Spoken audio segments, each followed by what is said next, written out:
നമ്മൾ ഇന്നത്തെ വീഡിയോ പരിശോധിക്കുന്നത് നമ്മുടെ മൊബൈൽ ഫോണിൽ നമ്മളെല്ലാവരും ഗൂഗിൾ പേ ഉപയോഗിക്കുന്ന ആളുകളാണ്. ഗൂഗിൾ പേയിൽ വളരെ ഇൻട്രസ്റ്റിംഗ് ആയിട്ടുള്ള 2 ഫീച്ചറാണ് പരിശോധിക്കുന്നത്. വീഡിയോ അവസാനം വരെ കണ്ടു നോക്കുക. നിങ്ങളുടെ സുഹൃത്തുക്കൾ കൂടി വീഡിയോ ഷെയർ ചെയ്ത് കൊടുക്കുക. അപ്പോൾ ഓരോ ആവശ്യത്തിന് വേണ്ടി നമ്മൾ പേയ്മെൻറ്റ് ചെയ്യുന്നതൊക്കെ ഗൂഗിൾ പേയുടെ സഹായമാണ്. അപ്പോൾ ഗൂഗിൾ പേ നമ്മൾ ഓപ്പൺ ചെയ്ത് കഴിഞ്ഞാൽ ഇതുപോലെ കാണിക്കും. ഇവിടെ ഏറ്റവും മുകളിൽ വലതു ഭാഗത്ത് നമ്മുടെ പ്രൊഫൈൽ കാണും, അത് ക്ലിക്ക് ചെയ്ത് കൊടുക്കുക. ഇവിടെ താഴെ ഭാഗത്തേക്ക് വന്നാൽ സെറ്റിങ്സ് ഓപ്ഷൻ കാണും, അത് ക്ലിക്ക് ചെയ്യുക. ഇവിടെ കാണാൻ നിങ്ങൾക്ക് നോട്ടിഫിക്കേഷൻ ആൻഡ് ഇമെയിൽസ് ഓപ്ഷൻ, അത് ക്ലിക്ക് ചെയ്ത് കൊടുക്കുക. ക്ലിക്ക് ചെയ്യുമ്പോൾ ഇവിടെ ഒരുപാട് സെറ്റിങ്സുകൾ എനേബിൾ ആയി കിടക്കുന്നുണ്ടാകും. ഇവിടെ നിങ്ങൾ താഴെ ഭാഗത്തേക്ക് വന്നാൽ ഇവിടെ കാണാൻ നിങ്ങൾക്ക് ഓഫേഴ്സ് ആൻഡ് റിവാർഡ്സ് എന്നുള്ള ഓപ്ഷൻ, ഇത് ഓഫ് ആണെങ്കിൽ ഒന്ന് ഓൺ ചെയ്ത് കൊടുക്കുക. നിങ്ങൾക്ക് നിങ്ങളുടെ ഗൂഗിൾ പേയിൽ എന്തെങ്കിലും ഓഫറുകളും റിവാർഡുകളും അല്ലെങ്കിൽ എന്തെങ്കിലും ക്യാഷ് ബാക്കുകളൊക്കെ ഉണ്ടെങ്കിൽ കൃത്യമായിട്ട് നോട്ടിഫിക്കേഷനൊക്കെ ലഭിക്കുന്നതിന് വേണ്ടി ഈ ഭാഗം നിങ്ങളുടെ മൊബൈൽ ഫോണിൽ എനേബിൾ ചെയ്യുക.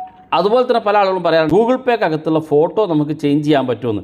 കാരണം നമുക്ക് ആരെങ്കിലും പേ ചെയ്യുമോ അല്ലെങ്കിൽ നമ്മൾ ആർക്കെങ്കിലും പണം പേയ്മെൻറ്റ് ചെയ്യുകയൊക്കെ ചെയ്യുമ്പോൾ അവർക്ക് നമ്മുടെ ഫോട്ടോ ആയിരിക്കും കാണാൻ സാധിക്കുക. അപ്പോൾ ആ ഫോട്ടോ നമുക്ക് നല്ലൊരു ഫോട്ടോ വെക്കണം എന്ന് ആഗ്രഹിക്കുന്നുണ്ടെങ്കിൽ നമ്മൾ ഗൂഗിൾ പേ ഓപ്പൺ ചെയ്ത് ഏറ്റവും താഴെ കാണുന്ന ഭാഗത്ത് സെറ്റിങ്സ് ക്ലിക്ക് ചെയ്ത് ഏറ്റവും മുകളിൽ പേഴ്സണൽ ഇൻഫോ എന്നുള്ള ഭാഗത്ത് ക്ലിക്ക് ചെയ്താൽ ഇവിടെ കാണാൻ നിങ്ങൾക്ക് നിങ്ങളുടെ ഫോട്ടോ, ഈ ഫോട്ടോക്ക് തൊട്ടടുത്തുള്ള ഈ പെൻ ഐക്കൺ ക്ലിക്ക് ചെയ്ത് കൊടുത്തു കഴിഞ്ഞാൽ നിങ്ങൾക്ക് ഇവിടെ ചൂസ് ഫ്രം ഫോൺ എന്നുള്ള ഓപ്ഷൻ ക്ലിക്ക് ചെയ്ത് നിങ്ങളുടെ ഗാലറിയിൽ നിന്ന് ഫോട്ടോ സെലക്ട് ചെയ്ത് നിങ്ങളുടെ ഗൂഗിൾ പേയുടെ ഫോട്ടോ നിങ്ങൾക്ക് ചേഞ്ച് ചെയ്യാൻ സാധിക്കുന്നതാണ്.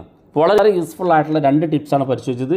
വീഡിയോ ഇഷ്ടപ്പെട്ടെങ്കിൽ നിങ്ങളുടെ സുഹൃത്തുക്കൾക്ക് മറക്കാതെ ഷെയർ ചെയ്ത് കൊടുക്കുക. ഇതുപോലുള്ള വ്യത്യസ്തമായ അറിവുകളുമായി നമുക്ക് അടുത്ത വീഡിയോയിൽ കാണാം.